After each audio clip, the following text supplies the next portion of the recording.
Hello and good afternoon. My name is Betsy Ziegler, and I'm with Culbert Healthcare Solutions. Welcome to our webinar, Supporting Hospital at Home Using Remote Patient Monitoring. Before we get started, I'd like to mention that during the presentation, you can use the questions area on the sidebar. Our speakers will answer some questions at the end, or we will follow up with you directly if we're short on time. With that said, I'm pleased to announce our speakers for today's presentation. Brad Boyd, President of Culbert Healthcare, has over 20 years of experience working with entrepreneurial companies to develop and deliver IT and management advisory solutions throughout the healthcare industry. Brad provides executive sponsorship of IT strategy and operational transformation engagements to provider organizations, leads due diligence and advisory services for private equity investors, and manages the firm's business development efforts. As president of Culbert, Brad leads growth strategy, service line development, and serves as a trusted advisor for client executives.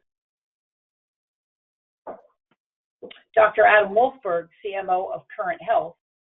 Dr. Wolfberg serves as the Chief Medical Officer at Current Health, where he oversees clinical innovation, research initiatives, and customer adoption of Current Health's remote healthcare platform.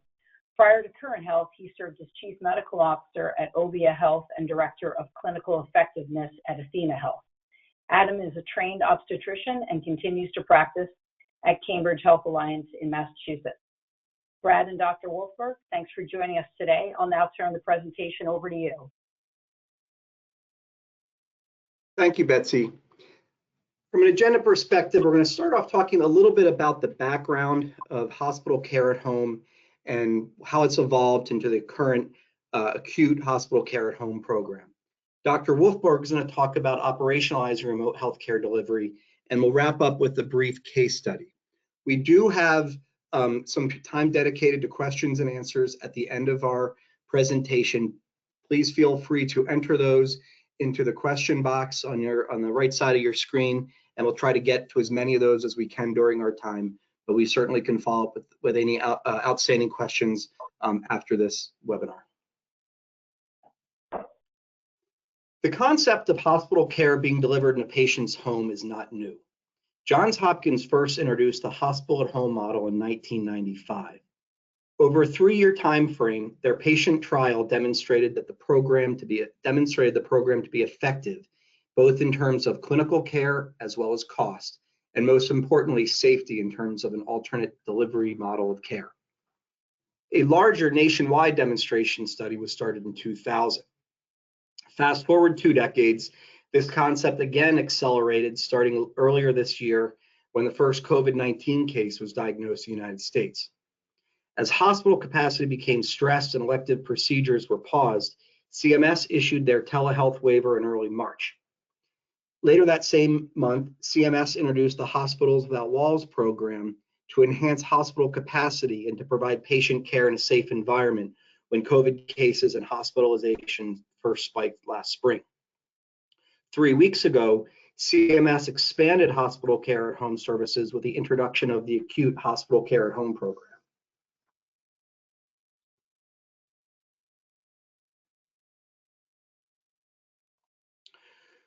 With the Hospitals Without Walls, CMS allowed healthcare systems and hospitals to provide services in locations beyond their existing walls to help address the urgent need to expand care capacity and to develop sites dedicated to COVID-19 treatment. The new Acute Hospital Care at Home program is a more comprehensive strategy to enhance hospital capacity amid the current surge. Eligible hospitals have been granted further regulatory flexibility to treat eligible patients in their homes through telehealth and remote patient monitoring.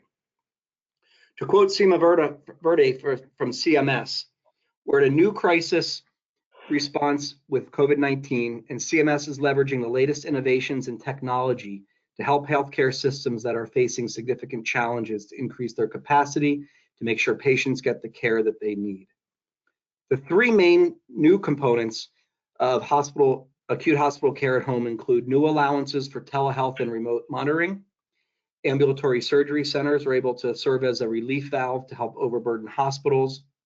And while a program does not have to be administered within a hospital, a hospital must accept responsibility for the program, and the program must be integrated within a hospital to a sufficient degree to ensure that rapid escalation of care is seamless. And that's what Dr. Wolfberg will be discussing a little bit later. I do want to reference the FAQ that was listed on the previous slide. It's an excellent source for high-level information about the program with additional links to resources. We want to share some interesting statistics regarding remote patient monitoring to highlight the rapid growth. And this includes several pre and post-COVID metrics.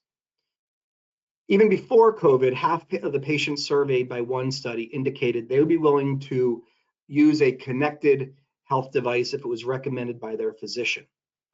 Also before COVID-19, 25% of patients reported they would change physicians in order to access telehealth services. Since COVID-19, 85% of physicians were seeing patients via telehealth, according to a study conducted by CIRMO, which is a private social media network for physicians. In terms of industry growth, the total addressable market for remote patient monitoring technologies grew from an estimated $786 million last year to an estimated $2.14 billion this year. That's a projected market growth of over 170%, primarily due to the success of telehealth and remote monitoring in treating patients throughout this pandemic.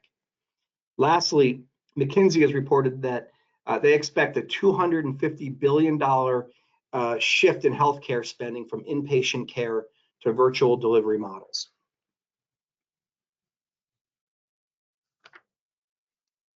A common question many healthcare providers have asked is, how are we going to pay for this?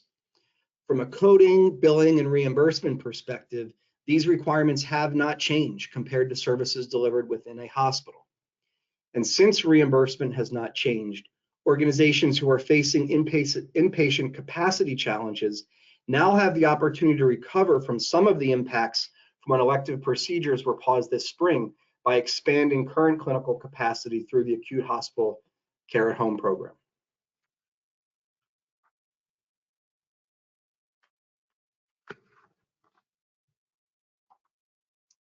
Next slide. Brad, I think I'll pick it up here and thank you for that really comprehensive introduction to the program. When I think about the idea of taking a patient who is appropriate for inpatient level care and providing that care in the home, I think about the opportunities, and I also think about the risks. The opportunity, particularly in this time of coronavirus surge, and really throughout the duration of this pandemic, is to provide care either for patients who represent an infectious risk or patients who have a chronic disease, and we want to keep them away from the risk of infection.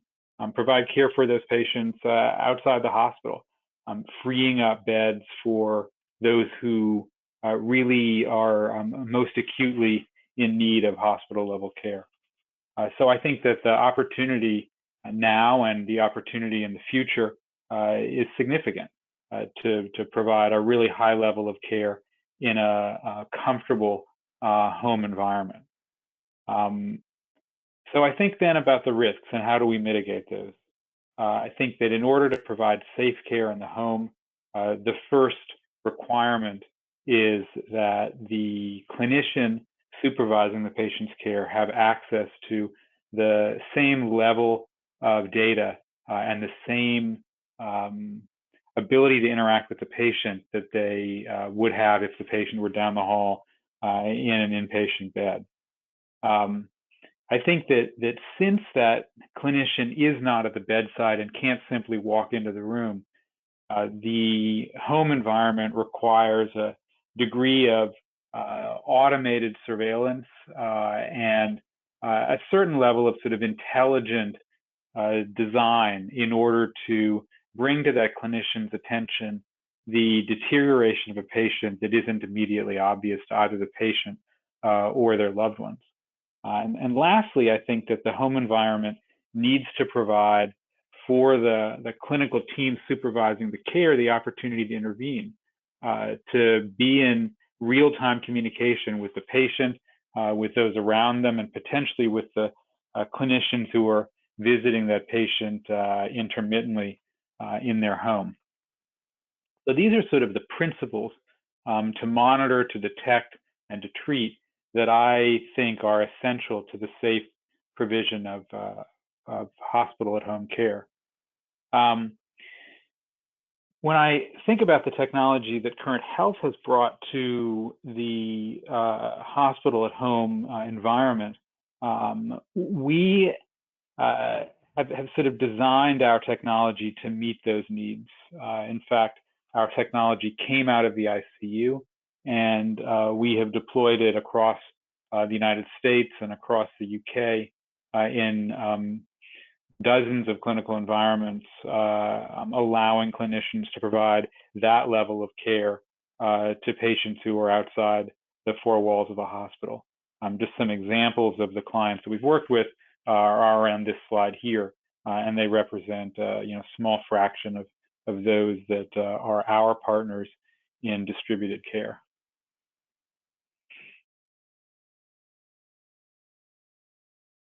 This is just an overview of how our technology works, and what you see is that at the center is a clinical dashboard that allows the clinician supervising the patient's care real-time access to the data that's provided from the patient.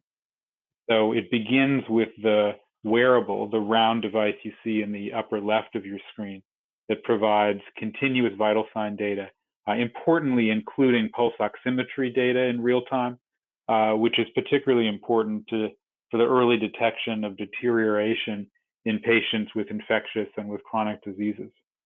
In addition, the wearable connects to a variety of peripheral connected devices that collect intermittent vital sign data, and also to a tablet that allows for both telehealth capacity as well as the collection of validated information on a regular basis from the patient.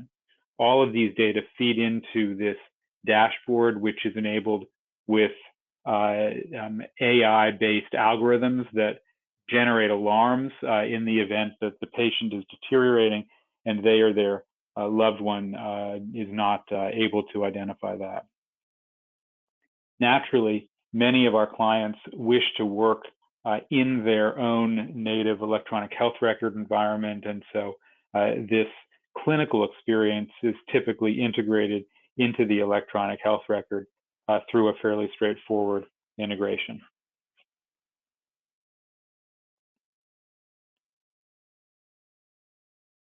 Like I said earlier, the ability to provide high-level care in the home environment depends on the ability to interact. And so we at Current Health feel that it's extremely important to have a telehealth capacity built right into the technology. So clinicians can reach out to their patient in real time through a tablet in the home and initiate a telehealth visit. Similarly, if the patient needs help, they can reach out through this technology and receive it in nearly real time. The tablet also serves as an educational hub and as a source of data collection, from reminding patients to take their blood pressure, for example, reminding them to take their medications, and then allowing them to complete survey questionnaires that help in the care of their condition on a regular and ongoing basis.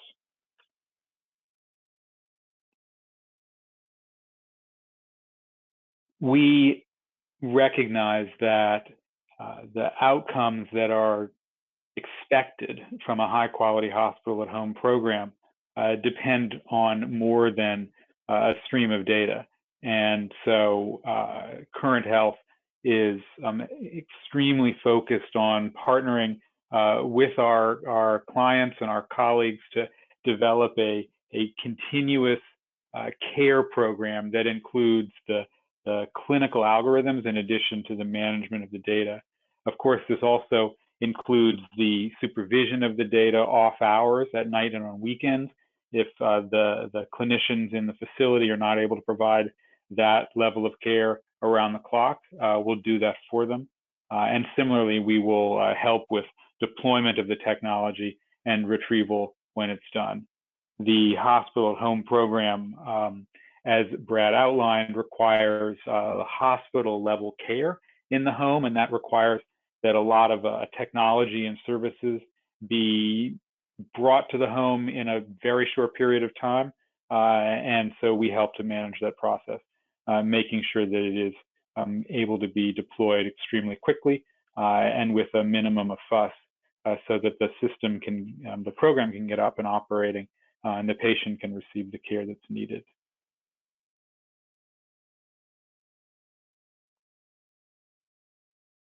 We've seen really great outcomes from this approach to out-of-hospital care. We see the rate of readmission for patients with chronic disease reduced significantly. Naturally, that saves a significant amount of money.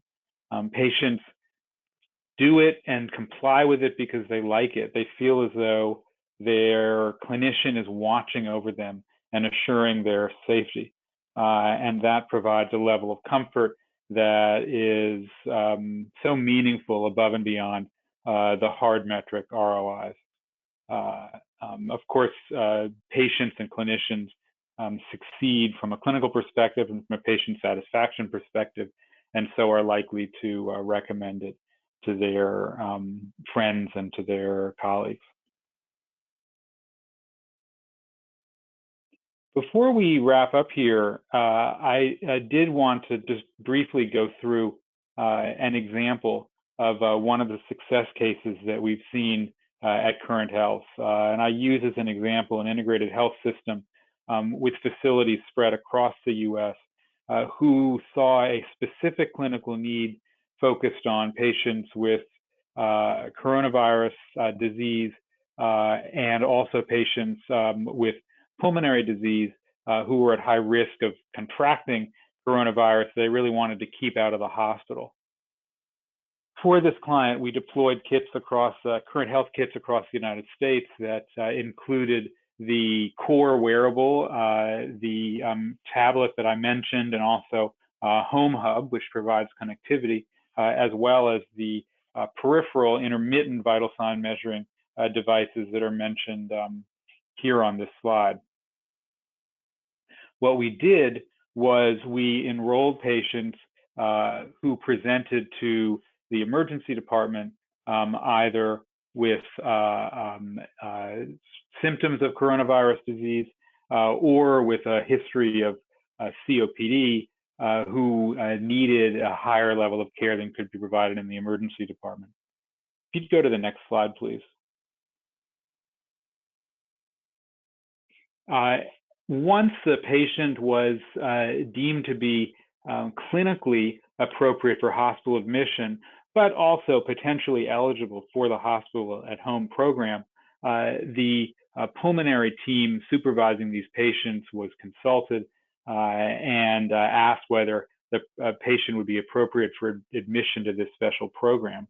In the event that they were deemed appropriate, they were discharged from the emergency department and admitted into the hospital at home program using the Current Health technology kit that had been provided to them in the emergency department before they went home.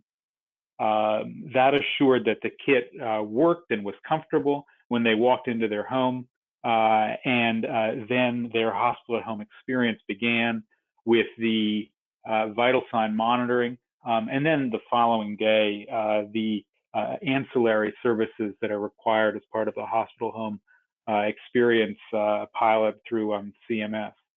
When the patient was deemed to have recovered sufficiently, that this level of monitoring was no longer necessary, the equipment was simply shipped back to Current Health for cleaning and recycling before being deployed with the next patient. Of course, in the event that the patient deteriorated, the clinical team supervising their care was able to quickly identify that and make sure that they were brought back to the hospital for the more intensive treatment that they, at that point, were deemed to need. This program continues today, saving dozens of days and thousands of dollars, to say nothing of allowing patients who are eligible and appropriate to spend time at home as opposed to in an inpatient bed. So I'm going to stop there and turn it back over to Betsy, who can moderate the questions that have come in while we've been talking. Great. Thanks, Dr. Wolfberg. Thanks, Brad. We have a number of questions that have come in. Let's see if we can get to these. The first one here is from a clinical workflow perspective. For those who are admitted patients who are being treated within the confines of their home, to what extent is clinical workflow managed within the current health solution? Or can these workflows be integrated into the inpatient workflows supported by the inpatient EHR? It's a really good question. It's one we hear a lot, Betsy. The answer is both. Typically, our clients come to us and they need to get going yesterday. And so we're able to stand up the sort of core vital sign monitoring necessary for hospital at home really overnight. We can drop ship the equipment and set up the dashboard remotely, and they're ready to go with the continuous vital sign data that distinguish our technology from so many others. What we do find is that over time, our clients are more comfortable operating within their electronic health record. And so we do a fairly rapid integration that allows them to move the logistics process into the order entry system. It also allows for billing. And then lastly, the dashboard becomes nearly native to the electronic health record experience. Brad, anything you would add on that point there? No, I think you hit everything, Dr. Wolfberg. Terrific. Here's another question, Brad. I think this would be more for you to answer. From a revenue cycle perspective, while billing will follow Medicare inpatient policies, would these charges include professional services as well as if a patient required a physician service? Good question. The technical component is rolled into the DRG, which would follow the standard coding, billing, reporting requirements. If a professional services was required, the professional service would also be billed the same way using the appropriate professional coding nomenclature, CPT modifier, ICD-10 code, as well as the appropriate place of service code. Great. Thank you, Brad. Dr. Wolfberg, here's a question for you. How can the current health dashboard be shared by nursing teams across multiple states? So Betsy, it's fairly routine for our clients to be distributed, and so the prioritization, categorization, sort of grouping of patients really sort of defies geography and follows whatever sort of hierarchical pattern a clinical team would like to use. I think that, one of the exciting things about hospital at home is that by definition, it gets outside the walls, and we think that clinical teams can be distributed in a similar way. Great, thank you. We have one more question here. How do you handle patients who are remote or in rural areas without Wi-Fi? Dr. Wolfberg. It's a great question. And we find not only do many patients not have a smartphone that could accommodate a Bluetooth app, but they may not have Wi-Fi in the home. And even if they did, the sort of technical setup that many younger people are now really facile at is challenging. for patients who may be a little bit older and also who may have chronic disease. And so the current health technology was designed to operate simply by plugging what we call our home hub into an electric outlet. It provides cellular-based connectivity for all of our technology and requires no setup. We think that's sort of the standard when it comes to the deployment of remote patient monitoring, that patients shouldn't have to figure it out. They ought to be able to plug it in and have it work and be able to focus on their health and getting better. Wonderful. Thank you, Brad. Thanks, Dr. Wolfberg. If you have any additional questions, please don't hesitate to follow up with us. You'll also get a follow-up message from me. And thanks, everyone, for joining us today. And if you'd like a copy of the slide deck or recording of this, please let me know as well. And happy holidays to all. Thanks again. Thank you.